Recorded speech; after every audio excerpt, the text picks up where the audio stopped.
Құрметті менің көрермендерім, арнамда балапан туралы да көп болды. Видео шықпай кеткеніне. Міне Кучинскийлердің балапандары, астаты қалғандары. Бірақ бұл сатылып кеткен, егесі кішкене келемей жатыр. Құдай қаласа алып кетеді балапандарын. Жазды күні балапан әлсіз болады, басқа болады деген әңгіме бәрі өтірік. Міне Аллаға шүкір барлығы дұрыс. Қаралуы жақсы болса, ешқандай да болған не жоқ, жау жоқ. Міне балапандар өсіп жатыр.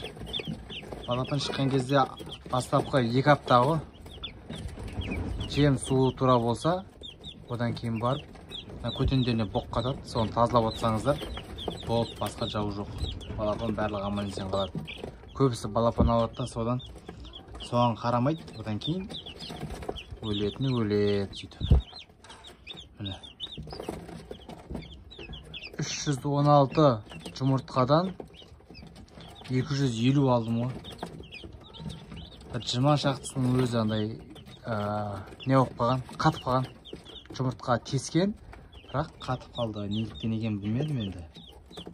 20 шақты сондай болды. 250-і аман есен шықты.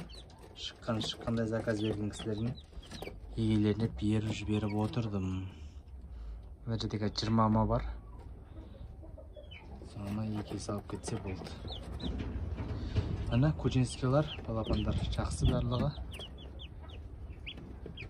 Үш жерде пока менде тұр. 3-4 күнде алып кететін жер егесі. Алағайын шаруашылықтарыңыз дами берсін. Тек қана алға. Кучинден бір жақсы көретін жерім өзім тез қанаттанады. Тез қанаттанады. Бір сондай ұнайды өзіме. 3-4 күннен бастап қанаттап бастайды. Міне.